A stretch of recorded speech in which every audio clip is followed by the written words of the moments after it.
زندگی میں تکلیف اسی کو آتی ہے جو ذمہ داری اٹھانے کو تیار رہتے ہیں۔ ذمہ داری لینے والے کبھی ہارتے نہیں، یا تو جیتتے ہیں یا سیکھتے ہیں۔ حضرت علی رضی اللہ تعالیٰ عنہ نے فرمایا، بے فکر ہو جاؤ، اللہ پاک مخلص دلوں کے ساتھ کبھی ناانصافی نہیں کرتا۔ ان لوگوں سے مت ڈرو جو اپنا بدلہ لینا جانتے ہوں، ہمیشہ ان لوگوں سے ڈرو جو اپنا معاملہ اللہ پر چھوڑ دینے والے ہوں۔ کسی کو ذلیل کرنے سے پہلے خود ذلیل ہونے کے لیے تیار رہیں، کیونکہ اللہ کا ترازو صرف انصاف تولتا ہے۔ اللہ کسی کے ساتھ ناانصافی نہیں کرتا، وہ تو بس صرف آزماتا ہے، اور صبر کرنے والوں کو میٹھا پھل ملتا ہے۔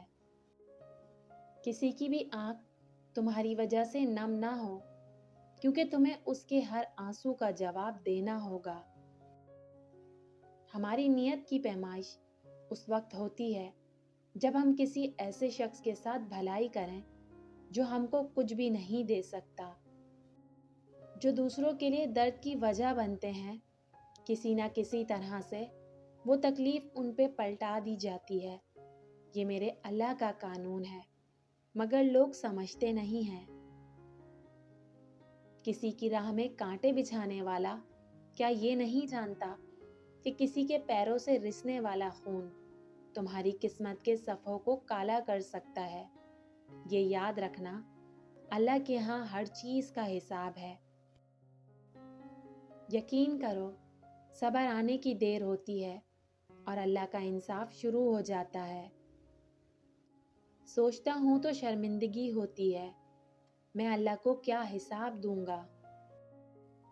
کبھی بھی دوسروں کا حق نہ کھائیں، کیونکہ اللہ تعالیٰ اپنا حق تو معاف کر دے گا، لیکن دوسروں کا تب تک نہیں جب تک وہ بندہ خود معاف نہ کرے۔ کسی کا حق نہ مارو، کیونکہ اللہ کا انصاف بہت سخت ہوتا ہے۔ اپنے دشمن کی چالوں سے پریشان نہ ہوا کر، بے شک تمہارا رب بہترین چال چلنے والا ہے۔